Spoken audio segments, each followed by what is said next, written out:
अगर आप में से कोई बच्चा इस सेशन में नहीं था तो भाई मैं कोशिश करूंगा रिव्यू कर दूं, लेकिन मैं ज्यादा डिटेल में रिवाइज नहीं कर सकूंगा, क्योंकि रीजन ये है कि लास्ट क्लास में भी हम अच्छी खासा डिस्कशन कर रहे थे और हमारी क्लास 1 आवर प्लस चली गई थी, और हमारा कुछ टॉपिक बाकी भी रह गया था क्योंकि कुछ बच्चों की मैथ की क्लास आ गई थी। तो I try my level best कि मैं आज बड़ा कंक्लूसिव बात करूं और पॉइंट टू पॉइंट बात करूं। ठीक है जी। तो अस्सलाम वालेकुम सर, कैसे हो? वालेकुम अस्सलाम वरहमतुल्लाह, अल्लाह का शुक्र। तो ग्राफ चार्ट्स और एनालिसिस का ये पार्ट हमने शुरू किया था। जहन में रखें कि एटीपी सेशंस में हमने ये बात की थी कि हमारा जो एटीपी है वो 3 मेजर टॉपिक्स पर बनाया जाता है। पहला टॉपिक मैग्निफिकेशन, ड्राइंग और कैलकुलेशन है, वो हम ऑलरेडी कर चुके हैं। दूसरा टॉपिक ग्राफ चार्ट और उसकी एनालिसिस है, इसको हम अभी कर रहे हैं और इंशाल्लाह आज इसे कंक्लूड करेंगे। और इसके बाद हम जाएंगे इन्वेस्टिगेशंस और प्लानिंग पर, जो लास्ट पार्ट होगा हमारे एटीपी का। अब मेरे बच्चों, ग्राफ चार्ट और एनालिसिस में हमने ये बात की थी कि ग्राफ की जो ड्राइंग है इन पर्टिकुलर, वो ड्राइंग हमें यूजुअली 5 मार्क्स की देखने को मिलती है, और उसके बाद जो उससे रिलेटेड एनालिटिकल क्वेश्चंस हैं या डेटा बेस्ड क्वेश्चंस हैं, वो हमें मजीद 5 मार्क्स के मिलते हैं, और इस तरह से हमारे 10 मार्क का क्वेश्चन कंप्लीट होता है। अब हमने कहा था भाई ग्राफ हम बनाते क्यों हैं, तो जब किसी भी डेटा को बेटर वे में अंडरस्टैंड करना हो, उसकी रिलेशनशिप को, उसके उसके कंक्लूजन को, तो हम उसको ग्राफ या टेबल की फॉर्म में उस डेटा को रिकॉर्ड करते हैं, and that is the purpose of drawing graph. अब ओ लेवल्स में जो हमारे पास ग्राफ ड्रॉ करने के लिए आते हैं, हमने उनको 2 कैटेगरीज में बच्चों डिवाइड कर लिया था, एक लाइन ग्राफ और एक बार ग्राफ। ग्राफ में हमने आपको बताया कि मल्टीपल वेरिएंट्स आ सकते हैं। आपको सिंपली एक डेटा देके पॉइंट्स प्लॉट कराएगा और बोलेगा पॉइंट्स को ज्वाइन कर दें, या फिर आपसे मेंशन करेगा कि स्ट्रेट लाइन से ज्वाइन करें, या मेंशन करेगा कि कर्व में ज्वाइन करें, कर्व ड्रॉ करें, या मेंशन करेगा कि एक्स्ट्रापोलेशन करके दिखाएं, या इंटरसेक्टिंग लाइंस बनाकर दिखाएं। तो पिछली क्लास में मैंने आपको ये सारे वेरिएंट समझाए थे, जो अभी आप आगे स्क्रीन पे देखेंगे। बार ग्राफ की डिस्कशन रह गई थी, तो आज के पहले हिस्से में हम बार ग्राफ पर डिस्कशन करेंगे क्विकली, और उसके बाद हम इंशाल्लाह ताला डेटा एनालिसिस या ग्राफ को डिस्क्राइब कैसे करते हैं उसके ऊपर बात करके इस सेशन को कंक्लूड कर देंगे। आज का सेशन कंप्लीट हो जाने के बाद आपको एटलीस्ट 10 to 15 क्वेश्चंस होमवर्क में रिसीव होंगे, जिसमें सिर्फ आपने ग्राफ रिलेटेड पार्ट अटेम्प्ट करना होगा। एंड जो क्योंकि एटीपी का जो इसके बाद वाला पार्ट है वो सबसे ज्यादा इंपॉर्टेंट होने वाला है, भाई मैं एक बार सबसे रिक्वेस्ट कर दूं, प्लीज अपनी माइक्स को म्यूट रखिएगा। ठीक है, बार बार टेम्पो खराब होता है। तो आज के सेशन के बाद ग्राफ अटेम्प्ट, जब आप ग्राफ के कंक्लूजन सीख जाएंगे, तो you will receive 10 to 15 questions specifically related to graph, and before the next session you need to complete all those graphs and everybody has to submit that homework WhatsApp या email पे, जैसे last time आपने submit किया था। ठीक है, and please make sure कि किसी भी एक्सक्यूज की वजह से आपका होमवर्क जो है वो इनकम्प्लीट ना रह जाए। ठीक है जी। तो ग्राफ और चार्ट में, लाइन ग्राफ में हम क्या डिस्कशन कर चुके, अच्छा क्या क्या डिस्कशन की थी हमने। हमने कहा था भाई ग्राफ की जो मार्किंग है उसके लिए कौन से पॉइंट्स होते हैं, इसके ऊपर हमने बात की थी। और उसके बाद ग्राफ में कौन सी क्वांटिटी एक्स एक्सिस पर आती है, कौन सी वाई एक्सिस पर आती है, उसका एक सही टेक्निकल वे मैंने आपको बताया था, और एक जुगाड़ी वे बताया था। टेक्निकल वे ये था कि किसी भी एक्सपेरिमेंट में जो इंडिपेंडेंट वेरिएबल होता है वो हमेशा एक्स एक्सिस पर आता है, और जो डिपेंडेंट वेरिएबल होता है वो वाई एक्सिस पर आता है। और इंडिपेंडेंट वेरिएबल कौन सा होता है, डिपेंडेंट वेरिएबल कौन सा होता है, जो चीज आप एक्सपेरिमेंट में मेजर कर रहे होते हैं वो डिपेंडेंट वेरिएबल है, और दूसरा वाला जो वेरिएबल है वो इंडिपेंडेंट है। फिर मैंने कहा था चूंकि स्टैंडर्ड डेटा आपको इस फॉर्म में दिया हुआ जाता है, तो याद रखिए इसमें जुगाड़ भी काम करती है। ये लेफ्ट साइड पर जो चीज दी जाएगी उसे एक्स एक्सिस पर हम प्लेस करते हैं, और राइट साइड पर जो चीज दी जाएगी उसे हम वाई एक्सिस पर प्लेस करते हैं। ठीक है ना। और अगर हॉरिजॉन्टल फॉर्म में डेटा है तो जो ऊपर जो चीज गिवन है वो एक्स एक्सिस पे रखेंगे, और जो डेटा वाई नीचे गिवन है वो हम वाई एक्सिस पे प्लेस करते हैं। ये सारी बातें मैं पिछली क्लास में कर चुका हूँ। फिर एक अगला सवाल आता है कि सर हमें कैसे पता चलेगा कि लाइन ग्राफ बनाना है कि बार ग्राफ। तो एक तो उसका आंसर ये है कि आपको एग्जाम में कह देगा कि आपने ड्रॉ अ लाइन और ड्रॉ अ बार। तो एक तो उसने बिल्कुल ही क्लियर कर दिया कि ड्रॉ अ लाइन या ड्रॉ अ बार, लेकिन यूजुअली एग्जामिनर ऐसा नहीं करता, बल्कि आप पर छोड़ देता है ताकि बच्चे गलतियां करें। तो मैंने आपको बताया था कि अगर आपके पास जो डेटा गिवन है वो दोनों न्यूमेरिक वैल्यूज हैं, दोनों वैल्यूज नंबर में है, तो फिर जो ग्राफ होगा वो लाइन ग्राफ होगा। और अगर जो डेटा गिवन है उसमें न्यूमेरिक वैल्यू एक ही है और दूसरी वैल्यू न्यूमेरिक नहीं है। न्यूमेरिक का मतलब नंबर के अलावा कुछ भी है। जैसे मैंने एग्जांपल ली थी कि भाई एक क्लास में कुछ ब्लैक बच्चे हैं, कुछ ब्राउन बच्चे हैं, कुछ व्हाइट हैं, कुछ ब्लॉन्ड है, या हेयर कलर, कुछ भी एग्जांपल ले लें, 50 एग्जांपल हो सकती हैं, तो जिसमें आपके पास डेटा में एक तरफ नंबर है और एक तरफ नंबर नहीं है, तो ऐसे डेटा को रिप्रेजेंट किया जाएगा बार ग्राफ में।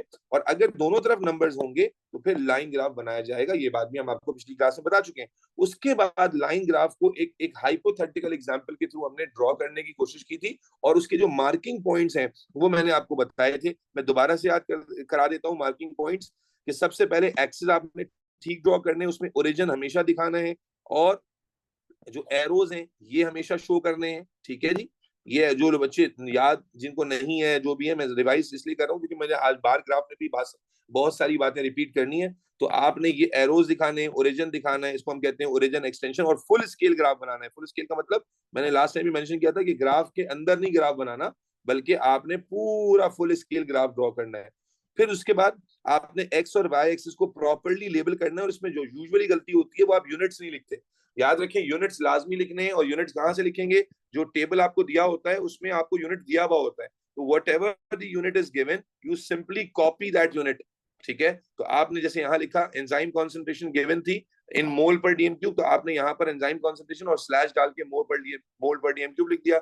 यहाँ टाइम टू ब्रेक स्टार्ट था, स्लैश मिनट लिखा हुआ था, तो यहाँ पर आपने time to break start slash minute लिख दिया। तो ये यूनिट लाजमी लिखना होता है, यूनिट छोड़ना नहीं होता। उसके बाद जो बहुत ज्यादा गलती होती है बच्चों से, वो क्या होती है? मैंने हमेशा बताया कि जब आप ग्राफ बनाएंगे तो जब स्केल ले रहे होंगे तो आपका एक्स एक्सिस और आपका वाई एक्सिस दोनों एटलीस्ट 80% ऑक्यूपाइड होना चाहिए। यानी आपका ग्राफ का स्केल इतना छोटा ना हो कि आपका ग्राफ यहीं खत्म हो जाए, यूं बन जाए। अगर आपका ग्राफ मैक्सिमम स्पेस यूटिलाइज नहीं हुई तो you will lose a mark. और उसके बाद जो पॉइंट्स उसने प्लॉट करने के लिए कहे, आप उसे प्लॉट करेंगे।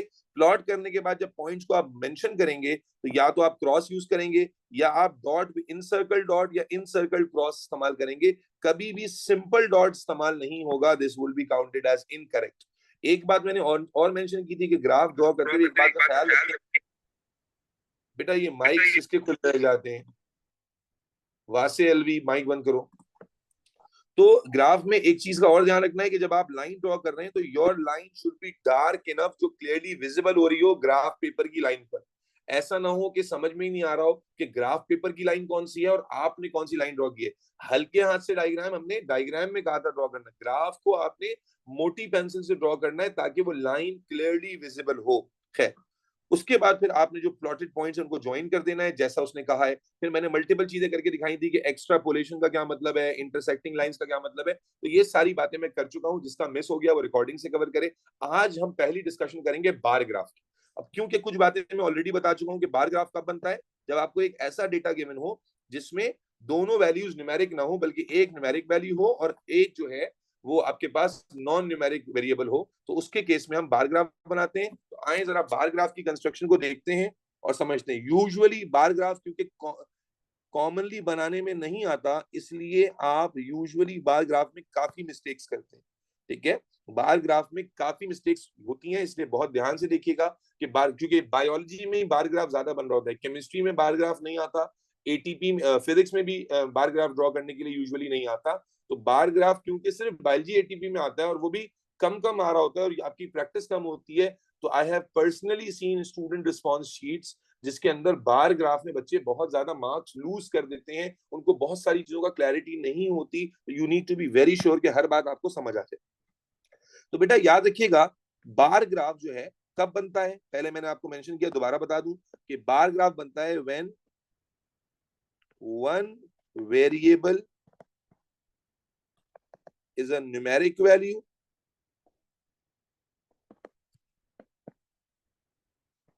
and other variable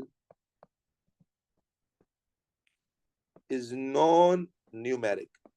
यानी जब आपको डेटा में एक वैल्यू नंबर्स में गिवन है और एक वैल्यू नंबर के अलावा किसी भी और फॉर्म में गिवन है, तो आप कहेंगे अब मुझे बार चार्ट बनाना है। ठीक हो गया। अब मेरे बच्चों, बार ग्राफ या बार चार्ट दो तरह का होता है। ठीक है जी, बार ग्राफ या बार चार्ट दो तरह का होता है। एक को आप कहते हैं सिंपल बार ग्राफ या बार चार्ट, और एक को आप कहते हैं हिस्टोग्राम। ठीक है जी। दोनों में कोई फर्क ज्यादा नहीं होता, दोनों में एक बेसिक सा फर्क है, और वो भी मैं आपको थोड़ी देर में समझा दूंगा। एक में स्पेसिंग होती है बार्स के दरमियान और एक में connected bars. Me right it right now, लेकिन मैं फिर बाद में समझाऊंगा। स्पेस बिटवीन बार्स होती हैं इसमें, और इसमें कनेक्टेड बार्स बनते हैं। तो मैं अक्सर ऐसे समझाता हूं बच्चों को कि भाई बार चार्ट उस वक्त कहलाएगा जब बार्स अलग अलग विजिबल हो, बार्स अलग अलग विजिबल हो। ठीक है, बार है ना, ये बार चॉकलेट बार समझो। तो अक्सर बच्चे कभी कंफ्यूज हो जाते हैं जब डिसीजन लेना होता है। तो याद रखें, जब बार्स अलग अलग विजिबल है, सारी चॉकलेट बार्स अलग से हैं, तो ये बार चार्ट है। और अगर यही बार्स कनेक्टेड होंगे तो फिर ये हिस्टोग्राम बन जाएगा। तो अगर आपको कभी भी किसी पॉइंट पर कंफ्यूजन हो तो आप चॉकलेट बार याद करें। ये चॉकलेट बार्स अगर अलग अलग हैं तो ये बार चार्ट है, और बार्स अगर कनेक्टेड हो गई तो ये हिस्टोग्राम है। ठीक है जी। अच्छा, अब ये कैसे पता चलेगा कि बार चार्ट बनाना है कि हिस्टोग्राम बनाना है? तो थोड़ी देर में इसका जवाब आपको मिल जाएगा। अभी एक बेसिक बार चार्ट हम समझते हैं कि कैसे ड्रॉ करना है। तो उसके लिए एक डेटा ले लेते हैं रैंडमली, एक रैंडम डेटा ले लेते हैं, जैसे मैंने पिछली क्लास में आपको समझाने के लिए लिया था बेटा। देखो, कोई चवल नहीं मारनी दरमियान में, जी हाँ बिल्कुल, ठीक है। और कोशिश करें चैट में ज्यादा इंटरेक्शन मुझे नजर ना आए, खासतौर पे बच्चों का आपस में। आप लोग चैट में, मैं देख रहा होता हूँ मीटिंग में 100 चैट्स हो रही होती हैं यार, अल्लाह के बंदो, खुदा के ऊपर, खुदा का खौफ खाओ थोड़ा सा। तो एक रैंडम डेटा ले लेते हैं। एक तरफ फिर वही हम कहेंगे कि रेसिज्म पे जा रहे हैं, लेकिन अभी जहन में वही एग्जाम्पल आ रही है, तो चलो उसी एग्जाम्पल पे चलते हैं। कि एक तरफ हम ले लेते हैं, लेट सपोज, अल्लाह आपका भला करे, चलो आई कलर ले लेते हैं, आई कलर ले लेते हैं। और एक तरफ number of people out of 20, number of people out of 20 ले लेते हैं। ठीक है जी, एक रैंडम डेटा है, ये मैं कहीं से उठा नहीं रहा, बस दिमाग में जो आ रहा है वो बताता हूँ। तो लेट सपोज आई कलर में हम वेरिएशन ले लेते हैं, अल्लाह आपका भला करे, ब्लैक, ठीक है जी, ब्राउन, अच्छा जी, हेजल, और ग्रे। ठीक है, 4 वेरिएशन ले लेते हैं। अब हम कहते हैं कि लेट्स से कि 8 people have got brown eyes out of 20। Let's say कि 6 people have got black eyes, and let's say 4 people have got gray eyes. ठीक है, तो कितने हो गए? 8 4 12 और 6 18, and 2 people have got hazel eyes। ठीक है, एक रैंडम सा डेटा हमने ले लिया है, और अब हम इसको यूज करेंगे। अब आपने जैसे ही देखा बच्चों कि 2 वेरिएबल्स दिए में, एक न्यूमेरिक वेरिएबल है और एक नॉन न्यूमेरिक है, तो आप समझ गए इसका कौन सा ग्राफ बनेगा, बार चार्ट बनेगा। इज दैट क्लियर बच्चों? चलो अब शुरू करते हैं, इसका बार चार्ट बनाते हैं। ठीक है, तो इसके लिए मुझे जगह चाहिए होगी, मैं क्या करूं? चलो मैं ऐसा करता हूँ कि, जी बेटा, दरमियान में सवाल कैसे रह जाते हो तुम? बोलो बोलो बोलो बोलो, जल्दी बोलो। सर सीआई वाले हिस्टोग्राम बनाने को देते हैं? जी जी बिल्कुल देते हैं भाई, थ्योरी में भी आ जाता है कभी कभी। ऑलवेज एक्सपेक्ट द अनएक्सपेक्टेड मेरे भाई, ऑलवेज एक्सपेक्ट द अनएक्सपेक्टेड, यही तो एग्जाम है मेरी जान।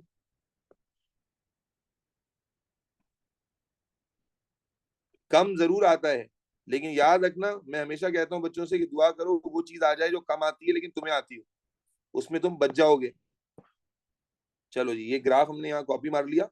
अब हम इस डेटा को देखते हुए ना कुछ ड्राइंग करते हैं। ठीक है जी, थोड़ा सा बड़ा कर दूंगा मैं ताकि नजर आए। सबसे पहले सबसे पहले हम क्या करते हैं बेटा, याद रखें, पहला पॉइंट किस चीज से मिलता है हमें? शाबाश, अभी क्या बताया था पिछले में? आई सबसे पहले identity. Make X and Y axis, yes, make and X and Y axis. और जब हम एक्सिस बनाते हैं तो हम क्या करते हैं? ओरिजिन भी दिखाते हैं और एक्सटेंशन भी दिखाते हैं, और साथ साथ फुल स्केल यूज करते हैं। यस और नो बच्चों? Yes sir. चलो तो इसको ड्रॉ करने की कोशिश करते हैं बच्चों। तो यहां पर हम इस ग्राफ को ऐसे ड्रॉ करते हैं, अल्लाह आपका भला करे। सर ये ग्राफ कहाँ से लिया आपने? इंटरनेट से भाई। ठीक है। कहाँ से लेकर आऊंगा? इंटरनेट से उठाया है, और कहाँ से उठाया? वो स्पेसिमेन ठीक है लिखा जी। और इसलिए बोल रहा था। अरे मेरी जान, तुम उसको छोड़, सबसे पहले आपने ये किया, उसके बाद आपने ओरिजिन दिखा दिया, ये आपका बेसिक एक्सिस तैयार हो गया। Is everybody clear on that? Ayaz, Maheez, Ali, Warda, Yes, Taha? sir. Yes, sir. Okay okay Yes, okay sir. Okay okay. इसके बाद आपको एक्स और वाई एक्सिस डिसाइड करना है। तो मैंने क्या जुगाड़ बताई थी भाई, कि जो लेफ्ट पर लिखा हुआ है वो एक्स एक्सिस है, जो राइट पर लिखा हुआ है वो वाई एक्सिस पर आ जाएगा। तो मेरे बच्चे यहाँ पर जो आई कलर है हमारा, आई कलर जो है वो हम लिख देंगे कहां पर? एक्स एक्सिस पर।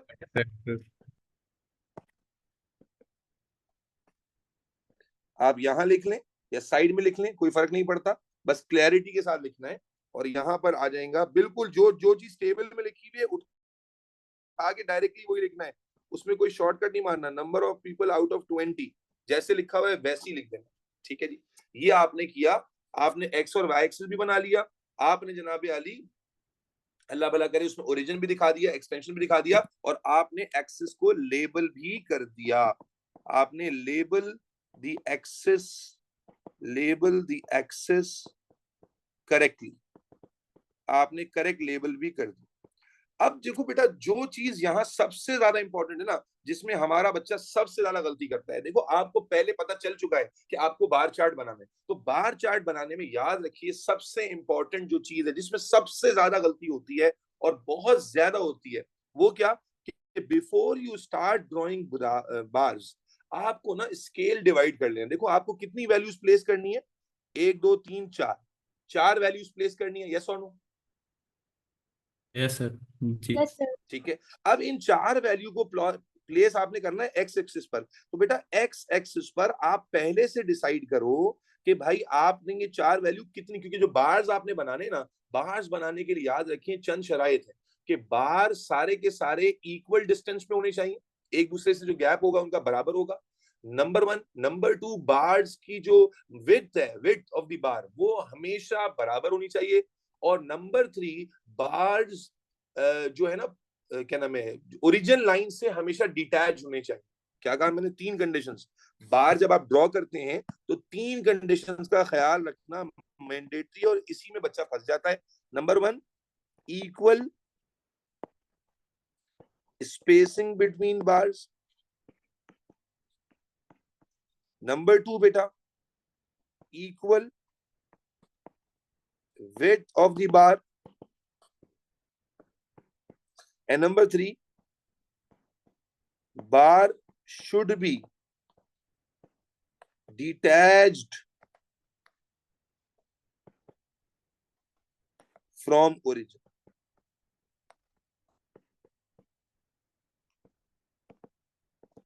और इसका बेसिक सा तरीका क्या है? देखो आप बार बनाने से पहले ना ये डिसाइड कर लो कि मैं 4 क्वांटिटीज कैसे बनाऊंगा। तो लेट मी, जैसे मैं मार्किंग कर लेता हूं, चलो पहले मार्किंग करना जरूरी है। अगर आप पहले डायरेक्टली, फॉर एग्जांपल आप क्या करते हो, यहाँ ब्लैक लिखते हो और बार बनाना शुरू कर देते हो, ठीक है, बार बनाना शुरू। बेटा आप कुछ भी तरह की गड़बड़ कर सकते हो, आप स्पेसिंग बढ़ा सकते हो, आप कुछ भी गलती कर सकते हो। इसलिए याद रखना, बार चार्ट में गलतियां वैसे भी ज्यादा होती है, you have to be careful. आप पहले जरा वाई एक्सिस के पॉइंट ले लो। देखो वाई एक्सिस पे कितनी वैल्यूज है? मिनिमम वैल्यू 2 है, मैक्सिमम वैल्यू 8 है। तो हमारे बड़े आसानी से पॉइंट्स आ जाएंगे। तो मैं रफली पॉइंट्स ले लेता हूं। लेट्स से 2, मेक श्योर करना है कि आपके जो पॉइंट्स हैं वो 80% के करीब ग्राफ को कवर कर लें।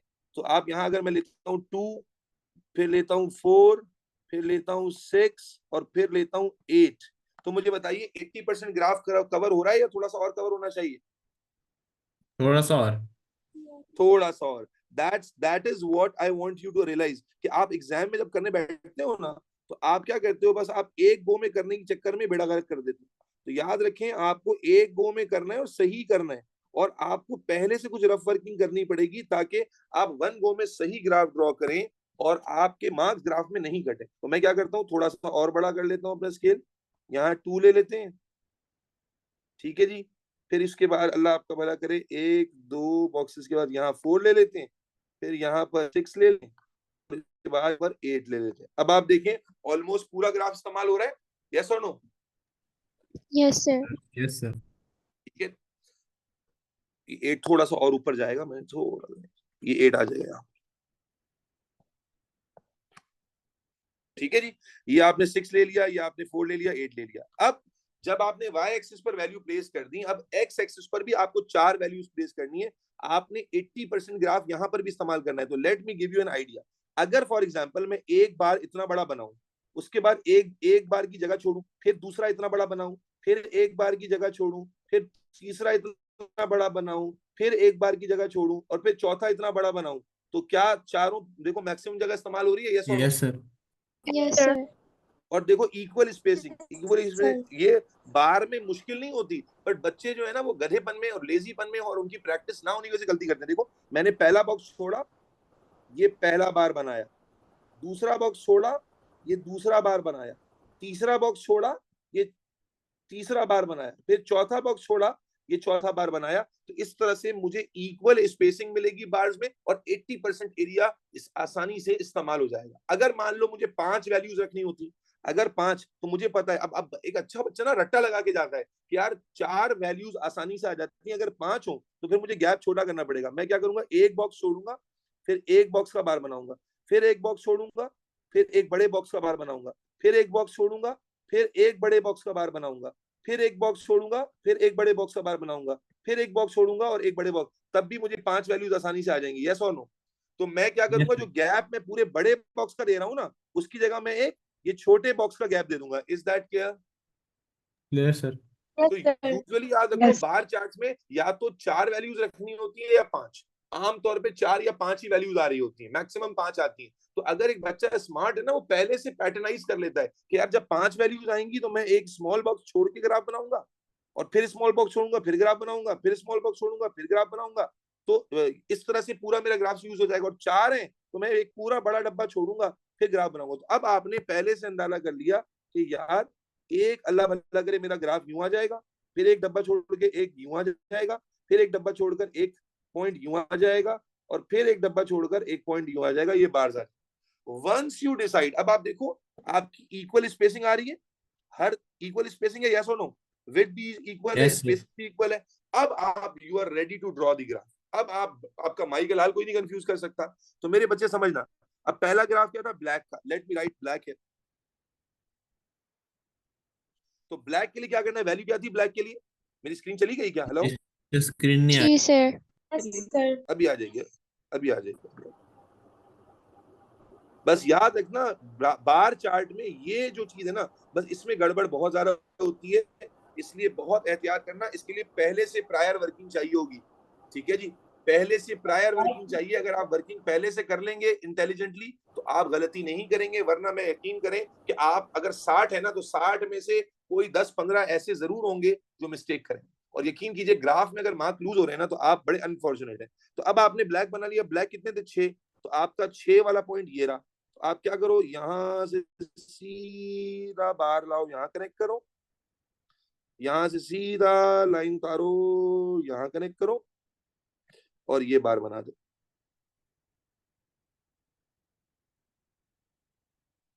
ये थोड़ा सा टेढ़ा बन रहा है, दोबारा से देखो। बेटा माइक क्यों खुल रहे हैं बार बार? मैं सबको म्यूट पे डालता हूँ, फिर मुझे भी परेशानी होती है। प्लीज माइक से ध्यान रखिए, कितनी दफा बोलना पड़ेगा? ये आपके पास पहला बार आ गया, ठीक है ना? इज दैट क्लियर बच्चों? Clear sir. अच्छा, मेरे पास रूलर नहीं है, वो लाइन बार बार टेढ़ी हो जा रही है वो पॉइंट की वजह से, लेकिन उम्मीद आइडिया समझ आ गया। अब उसके बाद मेरे बच्चे फिर आ गया दूसरा बार, कौन सा है? ब्राउन का। अब ब्राउन में क्या होता है जनाब? 8 नंबर है, तो 8 नंबर वो ऊपर तक जा रहा है, तो ये लाइन लेके निकले निकले निकले, यहां तक आ गए। ये लाइन लेके निकले निकले निकले निकले निकले निकले निकले निकले, यहां तक आ गए, और ये आपने फिर इसको लाइन को क्लोज कर दिया। Is that clear? Clear sir. ये आपने सेकंड बार बना दिया। इसी तरह फिर तीसरा बार आपने बनाना है, तो वो कहाँ है? 2 पर है। तो भाई आप ये लाइन लेके निकले निकले निकले निकले, ये 2 तक आ गए, ये लेके निकले 2 तक आ गए। उसके बाद फिर आपने जनाब अल्लाह भला करे दोनों लाइंस को ज्वाइन कर दिया। इसी तरह फिर लास्ट से 4 तक, तो आप यहाँ लाइन लेके निकले और चले 4 तक, फिर आप यहाँ से निकले और चले 4 तक, और उसके बाद आपने दोनों पॉइंट्स को ज्वाइन कर दिया। सो इस तरह से here is your bar graph fully furnished, और जिसमें आपका कोई नंबर, देखो नंबर कहाँ कटते हैं, ये इक्वल स्पेसिंग आ रही है हर जगह पर, और बार्स की विड्थ भी देखो सब जगह बराबर है, अच्छा, अक्सर बच्चे क्या करते हैं, वो ज्यादा ना खूबसूरती पैदा करने की जगह वो क्या कर रहे होते हैं, मैंने ये ऐसे एक से बढ़कर एक बच्चे हैं ना, खुदा की कसम क्या बोलूं, वो क्या कर रहे होते हैं, एक बार को ऐसे शेड कर देंगे, एक बार को ऐसे शेड कर देंगे, एक बार को ऐसे शेड कर देंगे। बता रहा हूँ, डायग्राम में कोई शेडिंग रिक्वायर्ड नहीं होती, आपकी लाइन इतनी डार्क होनी चाहिए कि वो क्लियरली विजिबल हो रही हो। तो मेरे बच्चे याद रखना, should be detach from the origin, origin से भी बार को डिटैच होना है, चिपका कर नहीं,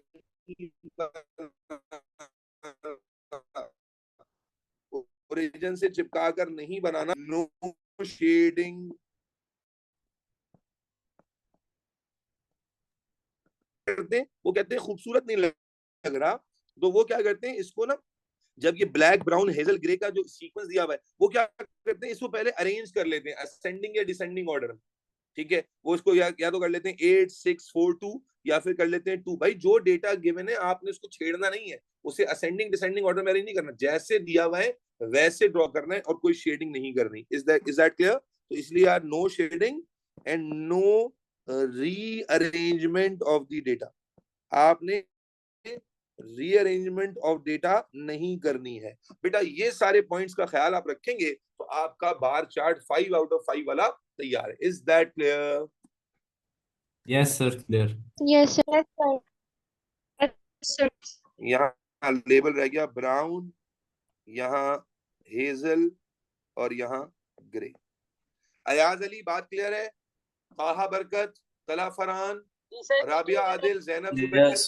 बेटा सब क्लियर है? कशिश गुलजुदा, चलो अब मैं सवाल लेता हूँ, सबर को लेट कंप्लीट फर्स्ट, फिर सवाल लेता हूँ। मेरे बच्चे अब इसमें दो बातें और बता देता हूँ आपको। एक चीज, बाज दफा एग्जामिनर एक कमीनगिरी करता है, और वो कमीनगिरी हमारे ओ लेवल्स के बच्चे, हालांकि आप मैथ तो पढ़ते हैं लेकिन पता नहीं कौन सी मैथ पढ़ते हैं, मुझे समझ नहीं आता कि बेसिक मैथ के मसले भी आपसे हल नहीं हो रहे होते। एक एग्जामिनर क्या करता है, एक कमीनगिरी करता है या कभी आपसे करवाता है, और वो क्या, एग्जामिनर बार चार्ट में ये करता है हमेशा। वो क्या करता है, वो आपसे कहता है कि यार जो स्टूडेंट ने डेटा रिकॉर्ड किया ना, सुनो बेटा, जो स्टूडेंट ने डेटा रिकॉर्ड किया उस डेटा में एरर था, उस डेटा में इस तरह लिख देगा कि +-1 एरर था, या ये लिख देगा कि उस डेटा में स्टैंडर्ड डेविएशन थी +-1 या +-2, जो भी ऐसा कुछ, ठीक है ना, और कहेगा show that on the graph. अब अगर तो आपने प्रैक्टिस की हुई है फिर तो मसला कोई नहीं, और अगर नहीं की हुई तो आप लग गए लेसन। क्या कहा एग्जामिनर, क्या करता है बार चार्ट्स में अक्सर ऐसा करता है कि या तो आपको कहेगा कि भाई इस ग्राफ में स्टैंडर्ड डेविएशन, स्टूडेंट ने डेटा रिकॉर्ड किया तो इसमें +1 -1 की विंडो में बच्चे ने रिकॉर्ड करते हुए एरर, यानी एक बंदा या तो ज्यादा रिकॉर्ड किया, एक बंदा या तो कम रिकॉर्ड किया, तो उस एरर को बार चार्ट पर शो करें, उस एरर को बार चार्ट पे शो करें। या बाज दफा क्या होता है, उसने एरर शो किया हुआ होता है बार चार्ट पर, एक बार उसने बना दिएगा, एक बार वो बना देगा और उस पर एरर शो कर देगा, बोलेगा इसी तरह बाकी सेम एरर को बाकी बार्स पर शो करें, या एरर शो कर देगा और बोलेगा बताओ ये एरर कितना है। तो मेरे बच्चे वो एरर पहले समझ लीजिए, शो कैसे करना होता है, बड़ा आसान है। जैसे अगर इसमें उसने कहा कि +-1 का डेविएशन है डेटा में, तो बेटा कुछ भी नहीं करना, ये जो बार आपने बनाया ना 6 पर, देखो ये बार आपने किस पर बनाया, 6 पर, 6 से एक वैल्यू नीचे आ जाओ तो ये लगभग 5 की वैल्यू बनेगी, और 6 से एक वैल्यू ऊपर चले जाओ तो लगभग ये 7 की वैल्यू बनेगी। यस और नो? Yes, sir. बोलो भाई। Yes. तो आपने Yes, कुछ भी sir. नहीं करना होता, आपने एक वैल्यू ऊपर गए, यहां से ऐसे करके निशान बनाया, ये that is how you represent the standard error of +- deviation. यही चीज आप सारे ग्राफ में करोगे। अब यहां तो मैंने एरर ले लिया है 1 का और ग्राफ 8 तक लिया है, तो यहां पर ऊपर 9 पर जाएगा, वो ग्राफ से बाहर निकल रहा है, लेकिन एग्जामिनर जो डेटा देगा, असल मकसद है तुम्हें समझाना कि ये इस तरह की रिप्रेजेंटेशन ग्राफ में ना बनी भी आ जाती है, आपने कभी पहले देखी नहीं होती, आपके फरिश्तों को भी नहीं पता होता ये क्या है, आपने बोला यार सर ने तो ये पढ़ाया नहीं था, आप समझते हो शेडिंग कर दी, एग्जामिनर ने शेडिंग नहीं कर दी। एग्जामिनर जब आपसे डेविएशन या एरर शो करने के लिए कहेगा तो आप कैसे शो करोगे बेटा, ये मैंने आपको बताना। जैसे 1 है और समझो ये 3 है, तो आप कैसे शो करोगे, ये 3 से लाइन उठाओगे, ठीक है ना, और ऐसे इसको +-1 वैल्यू पर शो कर दोगे स्केल रख के, ठीक है जी। बात समझते हो नहीं Yes. समझते हो लड़कों Yes, sir. और लड़कियों? Yes, sir. इसको एसडी तो नहीं लिखना होगा या बस ऐसे ही छोड़ दें? क्या कह रहे हो, दोबारा बोलो।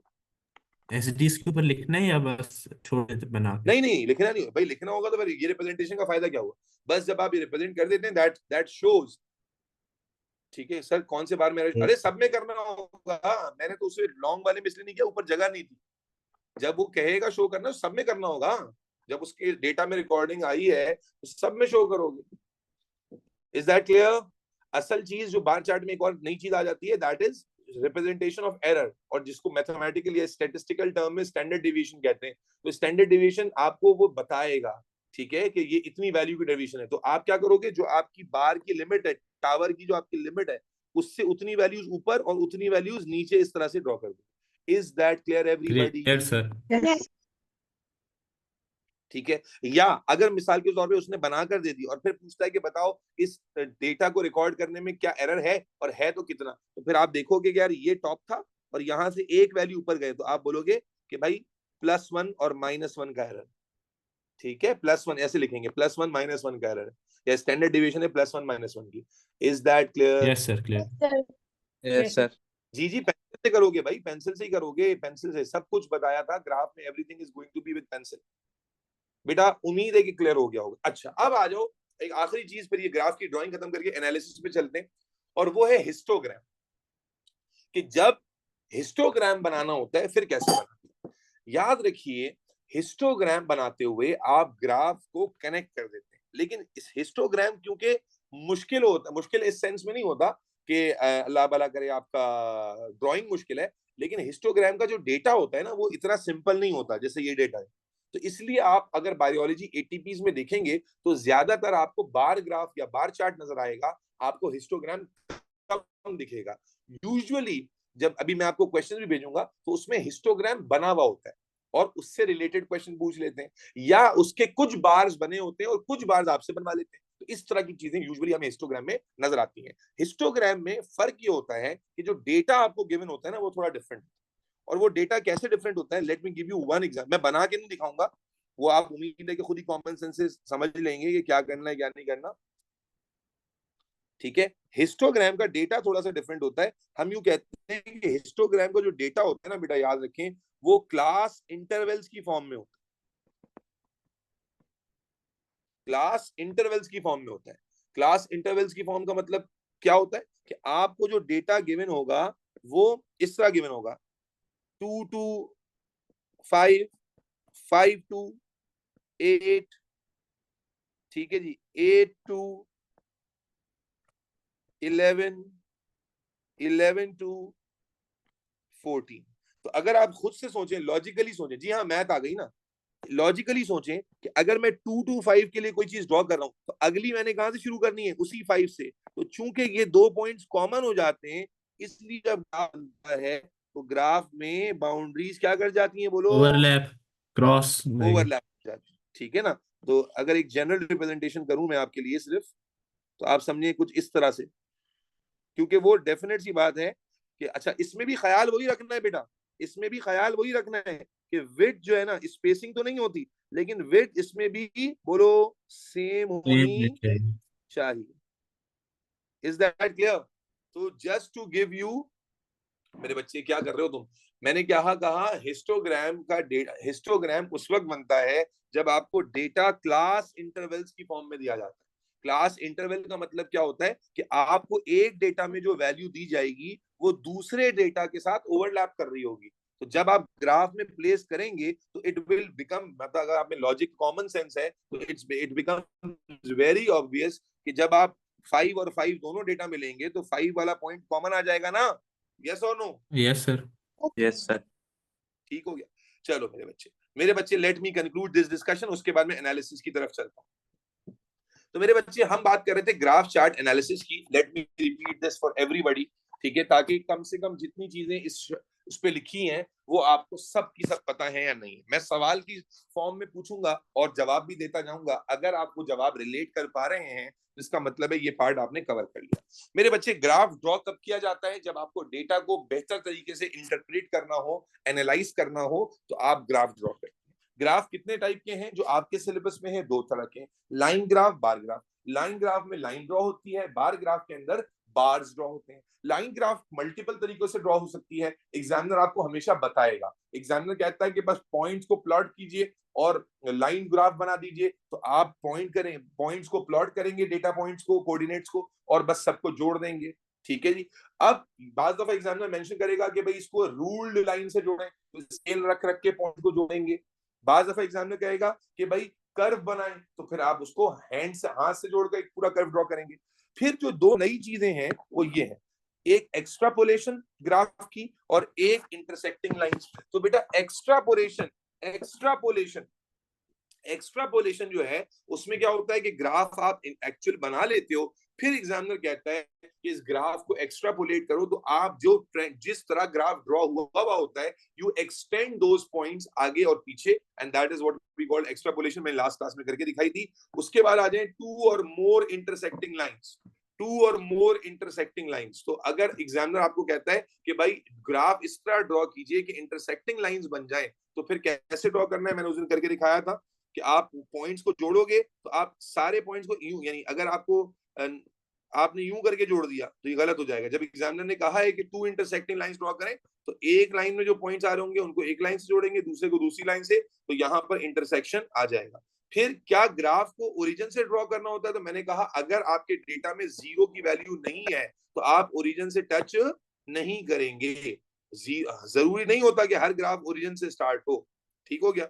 उसके बाद कुछ मार्किंग पॉइंट्स हैं, जैसे ग्राफ में पॉइंट्स लेबल करने के लिए कौन से सिंबल्स का इस्तेमाल होता है, ये मैंने आपको बताया। और उसके बाद फिर आज हमने पहले हिस्से में डिस्कशन क्विकली की बार ग्राफ की, कि बार ग्राफ को कैसे ड्रॉ करते हैं और उसके अंदर एक्सिस कैसे लेबल करते हैं। किस चीज का सबसे इंपॉर्टेंट है बेटा, ये आपने स्पेसिंग बराबर रखनी है, विड्थ बराबर रखनी है, हाइट बराबर तो हो ही नहीं सकती, और स्टैंडर्ड डेविएशन अगर शो किया हुआ होगा तो कैसे किया हुआ होगा, और अगर आपसे कहेगा तो आप कैसे शो करेंगे। उम्मीद है ये बात क्लियर हो गई। अगर ये बार्स अलग अलग बने हुए हैं तो ये बार चार्ट कहलाता है, और अगर ये आपस में जुड़ के बने हुए हैं तो ये कहलाता है हिस्टोग्राम। इज दैट क्लियर बच्चों? सर एक सवाल Yes, है। sir. ताहा बोले जी। ताहा, Sir, I have a question related to the history. Okay. हाँ So, बोलो। sir, you said that the bars which should be same. But sir, histograms, if they have like different like range in intervals, so the class width should be like different. So ये तो मेरे data की वजह से कह रहे हो? no, like for example, like over here, the class intervals have a gap of 3. Okay,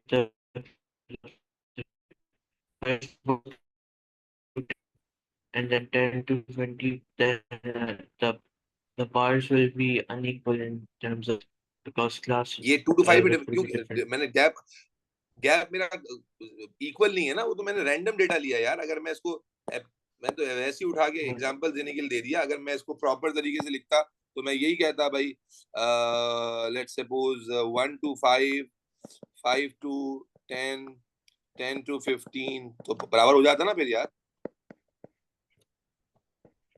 ठीक What है? if it's like unequal and नहीं, the class widths are different? एक बार Then सुन लो मेरे पास, ये सुन लो, ये स्टैट्स का पेपर तो दे नहीं रहे तुम, ठीक है? हिस्टोग्राम वैसे भी कम आता है, और डेफिनेट सी बात है कि स्टैट्स या जो है स्टैटिस्टिक्स का पेपर नहीं है ये, मैथ्स का, ये बायोलॉजी का पेपर है। तो it is asked at a very basic level, तो do not need to worry about that. okay, sir. Exactly. जी बेटा, जी ताहा Salman. Sir, I already asked the question. अच्छा अयाज पूछ रहे सर, हिस्टोग्राम में भी एक वैल्यू क्या है, दोबारा बोलो। एक वैल्यू न्यूमेरिक होगी और एक वैल्यू नॉन न्यूमेरिकल होगी। जी ओ लेवल्स में अगर आएगा तो ऐसी होगी, ओ लेवल्स में आएगा तो ऐसी होगी। ठीक है, वैसे तो इसकी बड़ी वैरायटीज हैं। सर इसमें भी आ सकता है वही डिफरेंस एसडी जो आप बता रहे थे। स्टैंडर्ड डेविएशन, जी स्टैंडर्ड डेविएशन, ये तमाम चीजें बार चार्ट में आती है। सर हिस्टोग्राम जो है बड़ी कॉम्प्लिकेटेड वर्किंग होती है। ठीक है, आपको एट दिस लेवल सिर्फ इतना पता होना चाहिए कि हिस्टोग्राम और बार चार्ट का फर्क क्या होता है, और हिस्टोग्राम में पॉइंट्स क्यों मर्ज करते हैं, क्योंकि डेटा क्लास इंटरवल्स की फॉर्म में होता है। You will see while attempting past paper questions कि आपसे एग्जामिनर पूछता है कि यार ये बार चार्ट बना है, अगर हिस्टोग्राम बनाना होता तो क्या चेंज होता, तो आप वहां पर यही जवाब लिखते हैं कि the data should be given in form of intervals. तो particularly for this statement you need to remember this. जी अब इब्राहिम अंसारी। सर ग्राफ में जो इंटरसेक्टिंग लाइंस बनानी है वो कहाँ पे हम मतलब आइडेंटिफाई कैसे करेंगे उसको, कहाँ पे मेरे बनानी बच्चे है? ये एग्जामिनर बताएगा कि आप draw a graph to make two intersecting lines. तो फिर आप जब पॉइंट्स को प्लॉट करोगे, जैसे मैंने इस एग्जांपल में दिखाया था कि आप जब पॉइंट्स को प्लॉट कर रहे हो तो पॉइंट्स इनिशियली आपके पास इस तरह के आ गए, ठीक है, और ये इस तरह आ गया। अगर उसने नहीं बोला होता तो शायद आप यूं जोड़ते इन पॉइंट्स को, लेकिन अगर उसने बोल दिया कि draw graph in form of two inter या draw in form two intersecting lines, तो फिर आपको समझ आ गया कि यार ये इंटरसेक्टिंग लाइन कैसे बनेगी। पहले आप तीन इनको जोड़ोगे, फिर एक लाइन से इनको जोड़ोगे, फिर इसको एक्स्ट्रापोलेट करोगे तो इंटरसेक्शन बन जाएगा। ठीक है सर। ओके, तो आप पूछ लेते हैं क्या रिप्रेजेंट करते हैं इंटरसेक्शन पॉइंट, तो जनरली क्या होता होगा आंसर इसका? देखो वो तो डिपेंड करता है ना कि ग्राफ किस चीज का है, ग्राफ किस चीज का इसके है। लिए इस पर्टिकुलर पॉइंट पर, जैसे इस पर्टिकुलर ग्राफ में जो एंजाइम कॉन्सेंट्रेशन हो ये टाइम है, तो इस पॉइंट पर एग्जैक्टली आपको पता चल रहा है कि एंजाइम की एक्टिविटी जो है वो एग्जैक्टली कांस्टेंट हो गई। तो ये तो डिपेंड करेगा ग्राफ टू ग्राफ कि वो क्या शो कर रहा है। Okay sir. जी नाहर इमरान बोले, जल्दी जल्दी बोले बेटा, आगे बढ़ना है। सर जो ग्राफ के लेबल्स हैं जैसे आई कलर और नंबर ऑफ पीपल, ये भी पेंसिल से ही लेबल करना है? जी मेरी माँ, जी मेरी बहन, जी मेरी बेटी, क्लियर है? Clear sir. चल अब मेरे बच्चों आ जाओ एनालिसिस ऑफ ग्राफ। जी बेटा बोले। तो बस एक फेवर करने, ग्राफ वाला पेज दिखा बोलो। सकते हैं ऊपर, बार ग्राफ की डेफिनेशन जो आपने नहीं लिखवाई थी। मरियम, तुम्हें मैं कोई फेवर नहीं करूंगा, क्योंकि तुम हर क्लास में लेट लतीफ बिल्कुल आखिर में सर मैं आगे बढ़ता हूँ, फिर तुम पीछे सर से बोलते हो कि चॉकलेट ट्रेंड क्यों कम है। सर चॉकलेट का डब्बा भिजवाऊंगी, अब तो कर दे। नहीं पहले डब्बा भिजवाओ, पहले डब्बा भिजवाओ फिर पूछेंगे। तुमने तुमने सर धंधा ये बनाया। वही है, सर ये वही है, इसने आपको लालच दी थी अलमराई की, योगर्ट की। अबे यार ये 2 नंबर लड़की है, इसका मतलब है क्या? देखना है जल्दी करो भाई, फिर टाइम ज्यादा हो जाएगा, फिर तुम लोगों को मैथ की क्लास आ जाएगी, फिजिक्स की क्लास आ जाएगी। जल्दी करो, क्या देखना है? Done done sir done, thank you. चलो अब आ जाओ मेरे बच्चों एनालिसिस ऑफ ग्राफ। तवज्जो से बात सुनना। तो एनालिसिस ऑफ ग्राफ सबसे आसान काम होता है। अगर आपको थोड़ी सी बेसिक्स पता हो तो एनालिसिस बिल्कुल मुश्किल नहीं होता। एनालिसिस बहुत आसान होता है, बहुत आसानी से आप एनालाइज कर सकते हैं ग्राफ को। और ये चीज जो अभी हम सीखेंगे ना, ये आपको थ्योरी में भी काम आएगी। थ्योरी में भी ऐसे क्वेश्चन आ जाते हैं जिसमें ग्राफ बना होता है और वो एग्जामिनर कहता है डिस्क्राइब करें ग्राफ, और ऐसा कुछ करे, बकवास करता है, तो उसमें भी ये काम आएगी। सही है जी। तो एनालिसिस ऑफ ग्राफ कैसे होती है? देखो बेटा, ग्राफ के एनालिसिस में यूजुअली होता क्या है कि आपको ना एनालिसिस ऑफ ग्राफ को मैं थोड़ा सा डिवाइड क्या कर दूं, अल्लाह आपका भला करे, ब्रेक कर दूं ग्राफ के एनालिसिस को। तो 2 तरह की चीजें ग्राफ के एनालिसिस में आ रही होती है। एक आता है कि आप ग्राफ को डिस्क्राइब करें या एक्सप्लेन करें, ठीक है। अच्छा ये कमांड आपके पेपर 2 में थ्योरी में भी आती है, तो इस कमांड का मतलब समझना भी जरा, डिस्क्राइब करें या एक्सप्लेन करें, ठीक है।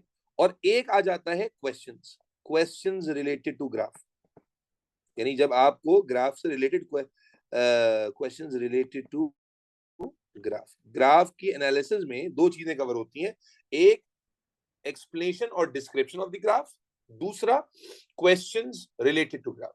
यूजुअली जो कमांड होती है ना आपको ज्यादातर, वो लिखा हुआ होगा describe and explain the graph, और describe and explain the observation from the graph, ऐसा कुछ लिखा होता है, ठीक है ना। तो अब इसको जरा समझ लीजिए कि कैसे करना है। डिस्क्रिप्शन में देखो बेटा, डिस्क्रिप्शन में आपको चंद बातें कवर करनी होती हैं। सबसे पहले आपको जब डिस्क्रिप्शन देनी है तो उसमें ट्रेंड ऑफ ग्राफ बताना होता है। ट्रेंड ऑफ ग्राफ का मतलब क्या होता है? 3 तरह के ट्रेंड हो सकते हैं। इंक्रीजिंग ट्रेंड हो सकता है, डिक्रीजिंग ट्रेंड हो सकता है, और कांस्टेंट ट्रेंड हो सकता है, आईडीसी ट्रेंड ग्राफ का। कि जो ग्राफ आपने पॉइंट प्लॉट करके बनाया, या तो वो इंक्रीजिंग ट्रेंड शो कर रहा होगा, या डिक्रीजिंग ट्रेंड शो कर रहा होगा, या कांस्टेंट ट्रेंड शो कर रहा होगा। और मैं थोड़ी देर में आपको बताता हूं कि कैसे होगा। तो जब आपको डिस्क्राइब करने के लिए कहेगा ग्राफ को, आपने ड्रॉ कर लिया, सब कुछ बना लिया, अब एग्जाम में कहता है ग्राफ डिस्क्राइब कीजिए, तो डिस्क्राइब करते हुए आप ट्रेंड पर बात करते हो कि भाई ये ट्रेंड क्या है, इंक्रीजिंग है, डिक्रीजिंग है और कांस्टेंट है। अच्छा, फिर इस ट्रेंड में भी तीन बातें आ जाती हैं, चाहे ट्रेंड इंक्रीजिंग हो, डिक्रीजिंग हो या कांस्टेंट हो, इस ट्रेंड में भी तीन बातें आ जाती हैं। एक क्या होता है, एक आप कहते हैं ग्रेजुअल, ये सारे मार्किंग पॉइंट्स हैं बिल्कुल सीधे सीधे, ग्रेजुअल इंक्रीज हो रहा है। एक आप कहते हैं कांस्टेंट इंक्रीज हो रहा है, और एक आप कहते हैं शार्प या शार्प और स्टीप इंक्रीज हो रहा है। इसी तरह डिक्रीज भी हो सकता है, ग्रेजुअल डिक्रीज भी हो सकता है, शार्प डिक्रीज भी हो सकता है और कांस्टेंट डिक्रीज भी हो सकता है। बात समझना मेरे बच्चे। भाई नोट्स तो मैं शेयर नहीं करूंगा, भाई क्लास क्यों हो रही है, लाइव है, ये नोट्स भी मैं शेयर कर दूं और घर में आके कल को तुम फरमाइश कर दो कि सर आके अपने हाथों से अपने खाना भी खिला दें, फिर अपने मुक्के से ना हमारे मुंह में घुसेड़ घुसेड़ के उसको हजम भी करवा दें। अरे अल्लाह के वलियों, खुदा का खौफ करो। क्लास में प्रेजेंट होने का मकसद क्या है, बी अटेंटिव। ठीक है, वो मैं नोट्स दे देता हूँ नहीं दे देता हूँ वो तो एक अलग कहानी है, लेकिन मैं हमेशा कहता हूँ कि जो मिल जाए उस फैसिलिटी का फायदा उठाओ, लेकिन फैसिलिटी के लालची या जो है ना वो ना बनो। ठीक है, क्लास हो रही है, रिटन में काम हो रहा है। मैं कई बार सोचता हूँ, मैं बच्चों से कई दफा बोलता हूँ कि मेरे लिए बड़ा आसान है कि मैं बने बनाए नोट्स, हर साल ही बनाते हैं ना, हर साल ये वर्किंग की हुई है हमने, तो हर साल की वर्किंग मैं लगा दूं और बस उसको एक्सप्लेन कर दूं, लेकिन क्लास का इंटरेक्शन खत्म हो जाता है। आप देखते हैं कि बनी बनाई वर्किंग में दिखाकर लिखूं और आपको कहूं लिखूं तो आप आधे तो स्क्रीनशॉट ले लोगे और कभी भी वो स्क्रीनशॉट आपकी कॉपी में आएगा नहीं। तो इसलिए आप मुझसे रिलेट कर सके, मैं खुद भी लिख रहा होता हूँ, मैं खुद भी हाथ से लिख रहा हूँ, कोई कंप्यूटराइज टाइपिंग तो हो नहीं रही। तो मेरी जान, फिर जब मैं हाथ से समझाते समझाते लिख सकता हूँ तो मेरी जान के टोटो तुम क्यों नहीं लिख सकते। तो इसलिए थोड़ा सा समझो, नोट्स में दे देता हूँ, ठीक है, लेकिन वो मैं आपको बात कहीं और चली जाएगी। तो याद रखें, मैं बता रहा था, मैं फिर भूल जाऊंगा कि एनालिसिस ऑफ ग्राफ जो है उसमें दो चीजें हैं, एक आ जाता है डिस्क्रिप्शन एंड एक्सप्लेनेशन, ठीक है, और दूसरा आ जाता है क्वेश्चन रिलेटेड टू ग्राफ। तो डिस्क्रिप्शन में आता है ट्रेंड। ट्रेंड तीन तरह के हो सकते हैं, इंक्रीजिंग ट्रेंड, डिक्रीजिंग ट्रेंड और कांस्टेंट। अब उसमें भी फर्दर तीन बातें हो सकती हैं कि इंक्रीज या डिक्रीज, जाहिर कांस्टेंट में तो नहीं होगा, लेकिन इंक्रीज या डिक्रीज में ग्रेजुअल इंक्रीज हो रहा है, कांस्टेंट इंक्रीज हो रहा है, या शार्प या स्टीप इंक्रीज हो रहा है। इसी तरह ग्रेजुअल डिक्रीज हो रहा है, कांस्टेंट डिक्रीमेंट आ रहा है या शार्प डिक्रीमेंट आ रहा है। तो इस तरह की बात हो सकती है। और उसके बाद जब हम एक्सप्लेनेशन की बात करते हैं ना बेटा, समझना, तो एक्सप्लेनेशन में सिर्फ एक चीज और ऐड हो जाती है और वो होता है reference to values from graph. ये भी मैं एग्जांपल से समझाऊंगा तो बात समझ आ जाएगी कि आप, अगर वो कह रहा है कि डिस्क्राइब करें तो आप सिर्फ बता देते हैं कि ग्राफ इंक्रीजिंग है, ट्रेंड है, फलाना ढिमकाना।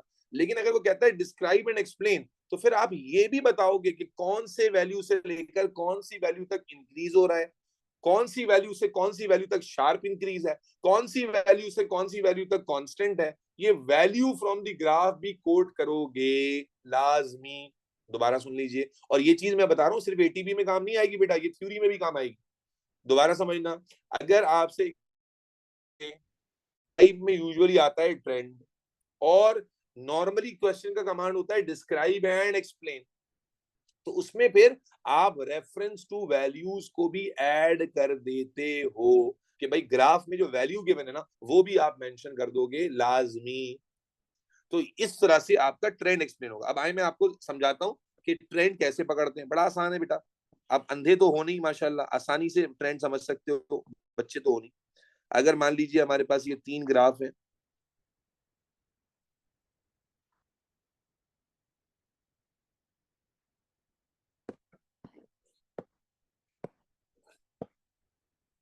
ठीक है, देखो आप जानते हैं ये ग्राफ का 45 डिग्री वाला एंगल है, समझ आ गई बात। तो अगर आपके ग्राफ के ज्यादातर पॉइंट्स, समझना मेरे बच्चे, अगर आपके ग्राफ के ज्यादातर पॉइंट्स इस मिड ऑफ द ग्राफ में आ रहे हैं तो आप कहेंगे ये ग्राफ कॉन्स्टेंटली इंक्रीज कर रहा है। अगर आपके ज्यादातर पॉइंट्स इस 45 degree close to Y axis आ रहे हैं तो आप कहेंगे ये स्टीप इंक्रीज कर रहा है। और अगर आपके ज्यादातर पॉइंट्स इस लाइन ऑफ एक्शन में आ रहे हैं यानी towards close to x axis आ रहे हैं तो फिर आप कहेंगे कि ये ग्रेजुअल इंक्रीज कर रहा है। Let me right it for you. ये क्या है? इंक्रीज, ये पूरा इंक्रीजिंग ट्रेंड है ना, ये पूरा का पूरा क्या है बच्चों बोलो? इंक्रीजिंग ट्रेंड है। ये कांस्टेंट इंक्रीजिंग ट्रेंड, ये कांस्टेंट इंक्रीज हो रहा है, ये ग्रेजुअल इंक्रीज हो रहा है और ये शार्प इंक्रीज हो रहा है। तो अगर आपके पॉइंट्स आपने प्लॉट किए और वो इस लाइन ऑफ एक्शन में आ रहे हैं तो आप उससे डिसाइड कर लोगे। मसलन चलो एक और बात है, इसी में बना के दिखाता हूं। मान लीजिए आपके पॉइंट्स प्लॉट किया आपने और लगभग इस तरह के आ रहे हैं, आपने यूं जोड़ा यूं जोड़ा यूं जोड़ा यूं, तो आपने देखा यार ग्राफ में आप इसको क्या कहोगे? Constant, graph shows constant increase in फलाना फलाना, ठीक है ना। इसी तरह अगर पॉइंट्स आपने जोड़े यूं यूं करके आ रहे हैं आप कहोगे शार्प इंक्रीज। लेकिन ऐसा भी हो सकता है कि आपका ग्राफ जो है वो कुछ ऐसा बने शुरू में, फिर यूं हो जाए और फिर यूं करके बने, तो फिर आप उसमें बताओगे कि यार यहां से यहां तक कांस्टेंट इंक्रीज हुआ है, उसके बाद हल्का सा डिक्रीज हुआ है और फिर ग्रेजुअल इंक्रीज हुआ है। तो आप उसको फिर ब्रेक कर लोगे, कोई हार्ड एंड फास्ट रूल नहीं है। तो उम्मीद है कि बात समझ में आई होगी। तो ग्राफ में जब ट्रेंड एक्सप्लेन करते हैं तो वो ट्रेंड इंक्रीजिंग है और कैसा इंक्रीज है? ग्रेजुअल इंक्रीज है, ठीक है। नहीं फ्लक्चुएशन नहीं भाई, भाई ग्राफ में नंबर है भाई चीज के, ट्रेंड के। यार क्या कर रहे हो? फ्लक्चुएशन क्या बोल के जान थोड़ी छुड़ाओगे। इसी तरह अगर डिक्रीजिंग ग्राफ है तो अब डिक्रीजिंग ग्राफ समझना,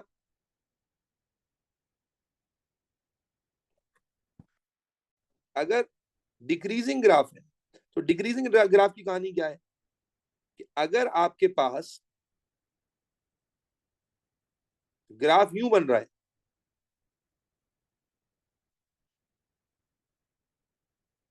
या आपके पास ग्राफ यूं बन रहा है, या आपके पास ग्राफ यूं बन रहा है, तो फिर वही बात आ गई, फिर वही कॉन्सेप्ट आ गया कि ये ओवरऑल क्या है बच्चों? डिक्रीजिंग है, यस और नो। लेकिन इसमें क्या कॉन्सेप्ट आ गया कि ये क्या है? कांस्टेंट डिक्रीज है, ये क्या है? स्टीपर डिक्रीज है, और ये क्या है? ग्रेजुअल डिक्रीज है। Is that clear? Clear sir, clear. Yes, sir, it's clear. And उसके बाद फाइनली जो कांस्टेंट ग्राफ होता है बड़ा सिंपल होता है, जहां पर लाइन एक्स एक्सिस के पैरेलल हो जाए, इसे आप कहते हैं कि यार कांस्टेंट है। जाहिर है कांस्टेंट है तो फिर इसमें इंक्रीज और डिक्रीज तो नहीं आएगा। ठीक हो गया? तो ये हो गए ट्रेंड। अब ट्रेंड तो आपने बता दिए, अब late me give you an example, ठीक है। मैं जरा इन तीनों को ऊपर कर लूं। एक रफ ग्राफ, एक हाइपोथेटिकल ग्राफ आपके सामने बनाते हैं, ठीक है। और लेट्स से कि उसमें पॉइंट्स कुछ आते हैं, एक ऐसे आ जाता है, ठीक है। फिर उसके बाद एक ऐसे आ जाता है, एक ऐसे आ जाता है, और उसके बाद let's say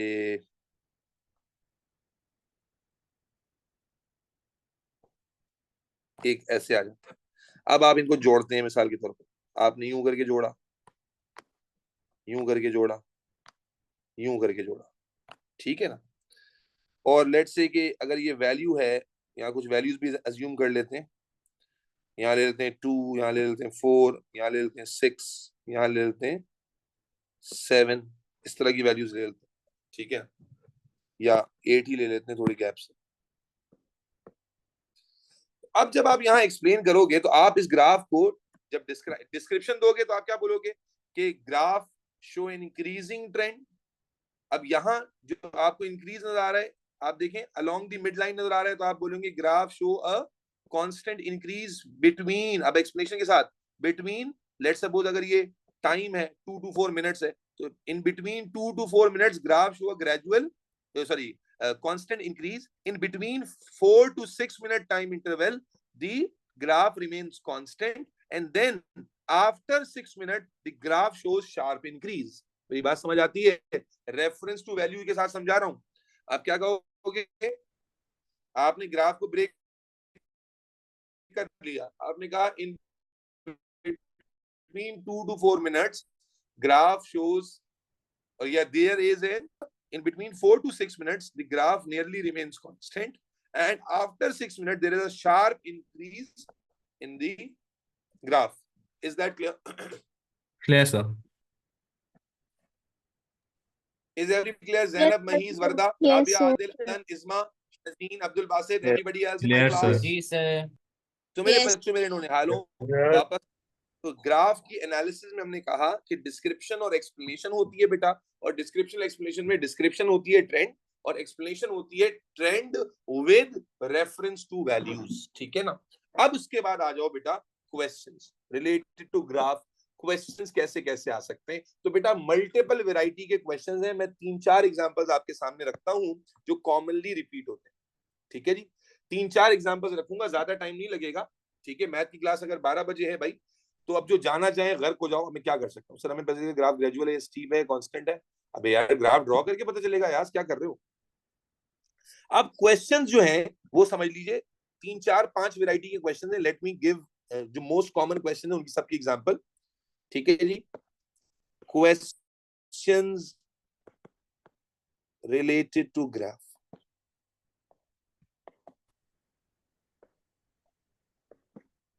now listen very careful. ये आप बहुत आसान क्वेश्चन होते हैं, बस एक एक बार आपको पता होना चाहिए। देखो, सबसे पहला जो कॉमन क्वेश्चन होता है वो होता है एक्स्ट्रापोलेशन का।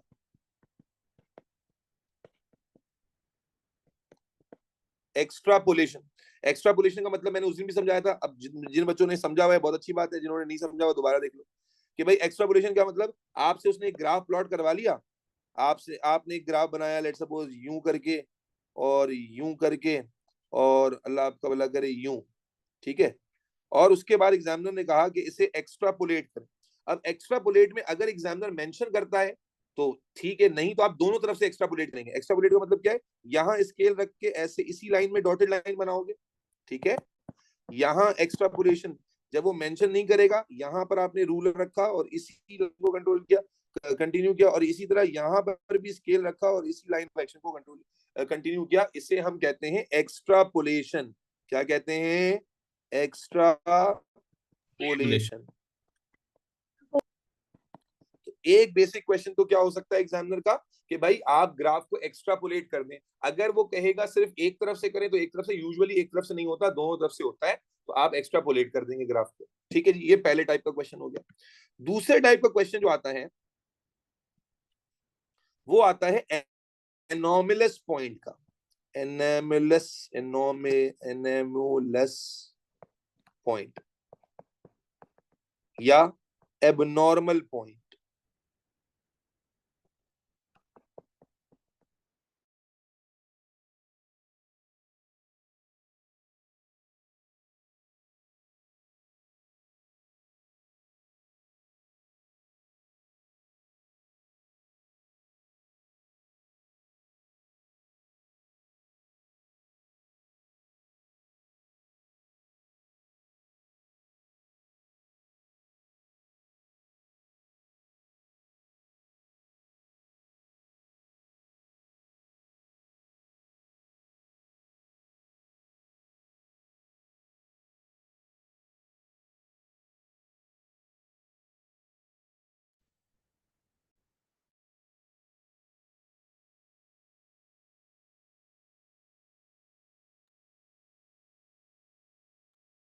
हम्म।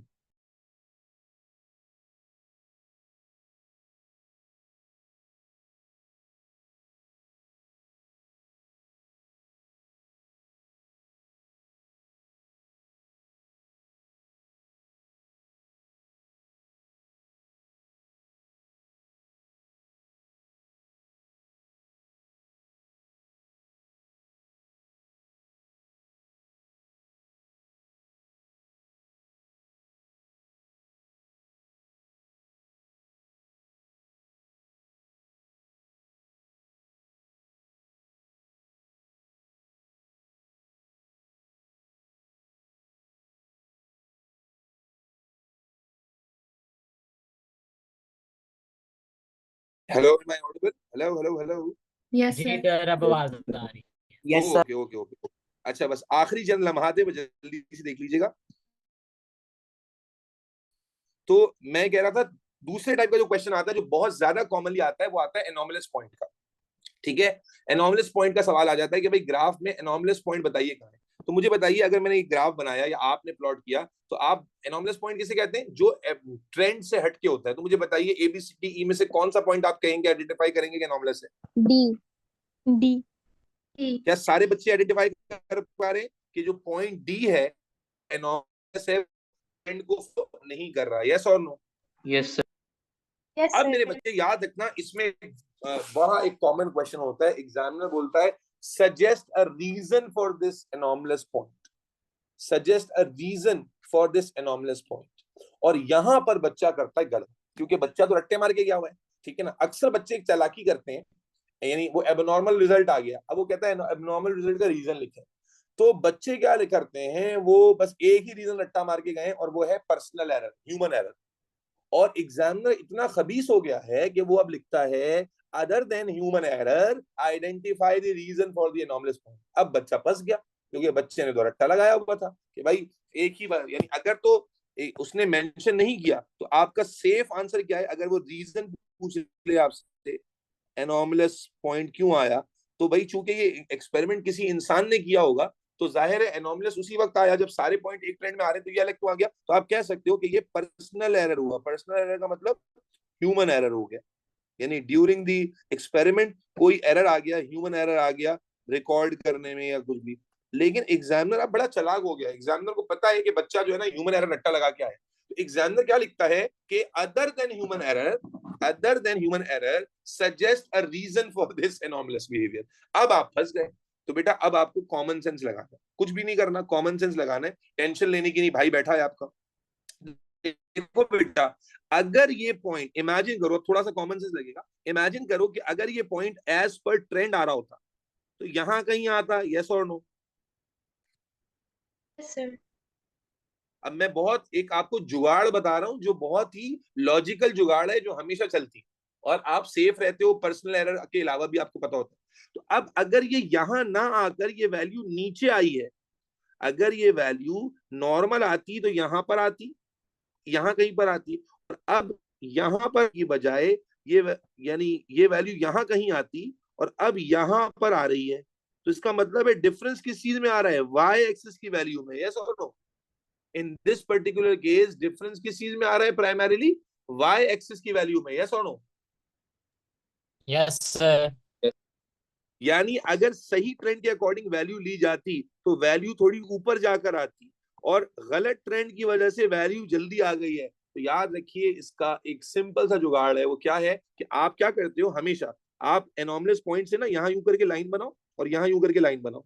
ठीक है, और इसी तरह जो नॉर्मल होता अंदाजे के मुताबिक, वहां से भी लाइन बना लो। तो आप देखो, ज्यादा डिफरेंस आपको वाई एक्सिस में नजर आ रहा है, और वाई एक्सिस में क्या डिफरेंस नजर आ रहा है कि वैल्यू एक्चुअल वाली ऊपर आनी थी, और ये नीचे आ रही है, अर्ली आ रही है। तो आप बोलोगे कि भाई reading must be taken earlier.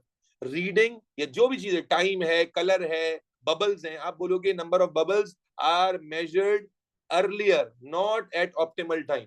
आप अगर टाइम मेजर कर रहे हो मिनट्स में, आप कहोगे the data is recorded earlier prior to the actual point।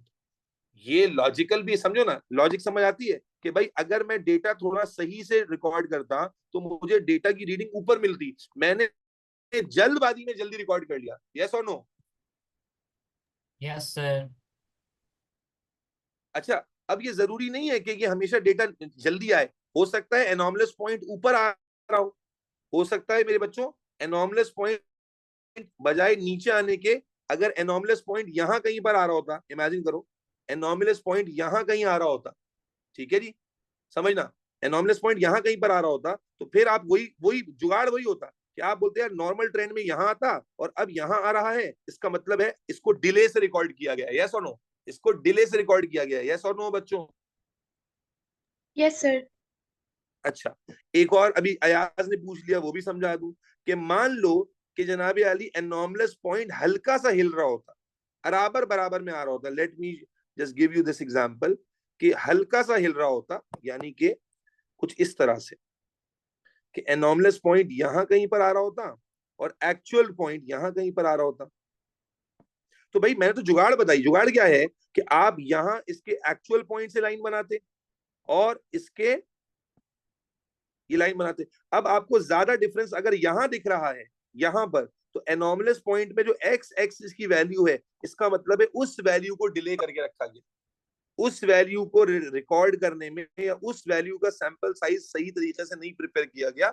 आप ग्राफ में इस तरह की लाइन ड्रॉ कर लोगे और लाइन ड्रॉ करके अगर गैप एक्स एक्सिस में ज्यादा हो और अगर गैप वाई एक्सिस में ज्यादा हो, तो आप उस क्वांटिटी को पकड़ लोगे और उस क्वांटिटी को बोलोगे कि या तो इस डेटा को डिले करके रिकॉर्ड किया गया है या इस डेटा को अर्लियर रिकॉर्ड किया गया है। Is that clear?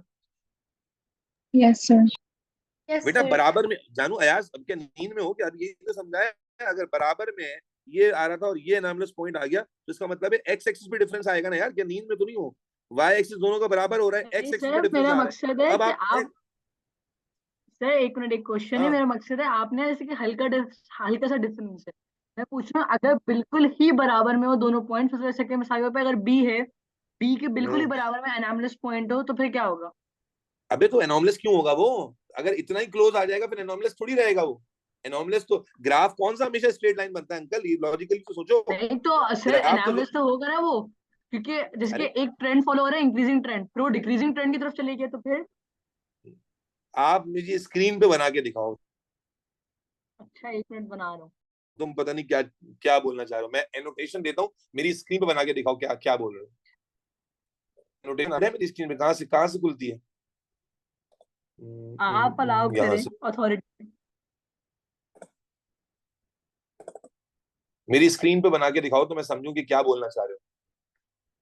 कहाँ से खुलती है यार? ऑप्शन कहाँ होता है एनोटेशन का?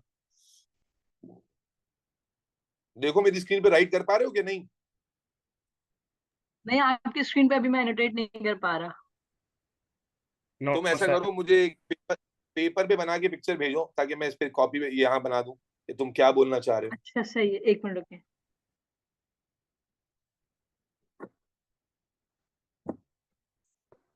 जब तक ये जिन जिन बच्चों को समझ आ गया एक्स एक्स पे, तो आंसर पे क्या होगा मेरे बच्चे? अगर डिफरेंस एक्स एक्स पे ज्यादा आ रहा है, समझो, देखो ये तो ग्राफ टू ग्राफ चेंज होगा ना। बस तुम्हें जो पॉइंट समझाना चाह रहा हूँ कि अगर ग्राफ एक्स एक्सिस पर ज्यादा फर्क दिखा रहा होगा, तो आप जो एक्स एक्सिस क्वांटिटी आप बोलोगे उसकी रिकॉर्डिंग में एरर आया है। और अगर ग्राफ वाई एक्सिस पर जो है वो डिफरेंस ज्यादा दिखा रहा होगा, तो आप वाई एक्सिस क्वांटिटी मैं बोलोगे मैंने और आपको सेंड पकड़ोगे कर और दिया है। उसके लिए बोलोगे कि जनाबे अली उसमें उसकी रिकॉर्डिंग में एरर आया है। अच्छा जी, अयाज ने कहाँ बनाया भाई? कहाँ बनाया? तो तुमने वही भेज दिया जो मैंने बनाया हुआ था क्लास में। नहीं ना, आपने जो है आपने थोड़ा स्लाइटली डिफरेंस से बनाए हैं, मैंने बिल्कुल ही बराबर में बनाया है ना वो मैं पूछना चलो चाह चलो, रुक जाओ रुक जाओ। तुमने यहाँ बनाया है, यस और नो? रही। जी जी, यहाँ पे बनाया है बिल्कुल बराबर में। ठीक है ना? और एक पॉइंट तुमने फिर यहाँ दिखा दिए।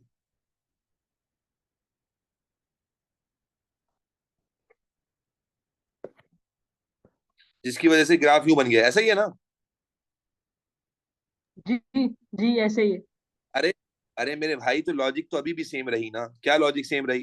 कि भाई इस पॉइंट के बाद तुम अब जज्बात में बह जाते हो। इस पॉइंट के बाद अगर नॉर्मल ट्रेंड फॉलो होता तो यहाँ कहीं पर आता पॉइंट, यस और नो? जी जी अब बस तुम्हारे पास रेफरेंस स्केल आ गया। अब यहाँ कहीं पर आता तो तुम्हारा एक्स एक्सिस वाई एक्सिस यहाँ बनता, और अभी जब आ रहा है तो एक्स एक्सिस वाई एक्सिस यहाँ बन रहा है ना? तो अब आप देखें एक्स एक्सिस पे भी सिग्निफिकेंट डिफरेंस है और वाई एक्सिस पे भी सिग्निफिकेंट डिफरेंस है। तो आप जो भी क्वांटिटीज एक्स और वाई एक्सिस पर हैं उनका रेफरेंस लोगे कि भाई एंजाइम मान लो यहाँ पर कॉन्सेंट्रेशन ऑफ एंजाइम है और यहाँ टाइम है, ठीक है? तो आप कहोगे कि the concentration must not be prepared correctly or the concentration of the sample is less concentrated or more जो भी सवाल का रेफरेंस बन रहा होगा, जब आपने देखा कि डिफरेंस एक्स और वाई एक्सिस पर आ रहा है, तो जो भी एक्स एक्सिस की क्वांटिटी होगी उस क्वांटिटी को अंडरस्टैंड करोगे और उसी क्वांटिटी के बेसिस पर एक्सप्लेन करोगे कि ये एरर आ गया, कि इस कॉन्सेंट्रेशन को प्रिपेयर करने में एरर आ गया है, या कॉन्सेंट्रेशन ज्यादा डाइल्यूटेड प्रिपेयर कर दी गई है, या कॉन्सेंट्रेशन ज्यादा कॉन्सेंट्रेटेड प्रिपेयर कर दी गई है। तो इस तरह की बातों का इस्तेमाल करके इसको एक्सप्लेन करोगे। असल तो बात वही तो जुगाड़ बता रहा हूं कि आपको करना क्या है कि आप इमेजिन कर लो कि अगर नॉर्मल पॉइंट आता तो कहां आता, और अब एनॉमलस पॉइंट के कोऑर्डिनेट्स कहां लाई कर रहे हैं। जहां ज्यादा डिफरेंस हो उसको पकड़ के एक्सप्लेन कर दो, और जो कैसे एक्सप्लेन करोगे, जो भी क्वांटिटी है उसका रेफरेंस यूज करोगे, और वो एक्सपेरिमेंट टू एक्सपेरिमेंट वेरी करेगा, इसलिए तुम समझ जाओगे, टेंशन नहीं लो। बेसिक तुम्हें समझ आना चाहिए कि एक्सप्लेनेशन का जो फंडा है वो क्या होगा। Is that clear? Is that clear बच्चों? जी सर जी। Yes, sir. तो आपको मैंने क्या बताया, या तो आप ह्यूमन एरर पे जाते हो, लेकिन एग्जामिनर बड़ा चालाक हो गया, वो कहता है अदर देन ह्यूमन एरर, तो फिर आप क्या जाते हो, consider normal point number 1, look या compare to anomalous point,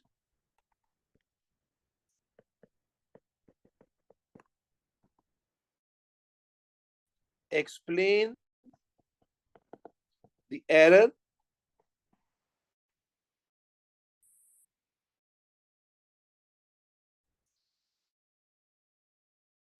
in terms of independent variable, के उसके बेस पर एक्सप्लेन कर दोगे। तो एक क्वेश्चन क्या है, एक्सट्रापोलेशन का क्वेश्चन आ गया, एक क्वेश्चन आ गया एनॉमलस पॉइंट का। इसी तरह एक आखिरी तरह का जो क्वेश्चन जो कॉमनली आपको नजर आता है वो आ जाता है अननोन रिजल्ट का। एक आखिरी क्वेश्चन सुन लीजिए, अननोन रिजल्ट का। अननोन रिजल्ट बहुत ही आसान क्वेश्चन होता है, ठीक है, और ये बहुत ज्यादा कॉमन आता है फिजिक्स में भी, केमिस्ट्री में भी, बायोलॉजी में भी। आपका एक ग्राफ बन रहा है, फॉर एग्जांपल आपने ग्राफ बनाया 2 4 6 2 4 6, और आपका ग्राफ लेट सपोज बन गया कुछ इस तरह का, ठीक है, कैसा भी जैसा ही बन गया। अब एग्जामिनर ने बोला कि बताओ कि भाई 3rd मिनट पर या 3 मोल पर डीएम क्यूब पे क्या जो है ना वो टाइम होगा या ऐसा कुछ। तो आप कुछ भी नहीं करते, बच्चों वाला काम है, आप ग्राफ में 3 के पॉइंट पर सिलेक्ट करते हो और ये कोऑर्डिनेट्स लेते हो, आपको पता चल जाता है कि यहाँ पर क्या वैल्यू होगी। Is that clear? Yes sir. क्या कहा मैंने, दोबारा सुनो। अननोन रिजल्ट, अननोन रिजल्ट का मतलब आपको पॉइंट प्लॉट करवा दिए गए, और पॉइंट प्लॉट करा के फिर बोलेगा कि भाई बताइए कि कितने टाइम में आधा हो रहा है, कोई भी बात सवाल पूछ लेगा। तो इसमें आपने क्या करना होता है, किसी एक एक्सेस की क्वांटिटी दी होगी, बताइए 3 सेकंड में कितना एंजाइम कितने, या 3 सेकंड में कितना प्रोडक्ट, कितना रिएक्टेंट ब्रेक हुआ। तो आप जो 3 सेकंड का पॉइंट आ रहा होगा ग्राफ में, वहां से आप लाइन ड्रॉ करेंगे, और उस कोऑर्डिनेट्स को ज्वाइन करके जो भी क्वेश्चन वो पूछ रहा है उसका जवाब आप उसको दे देंगे। Is that clear?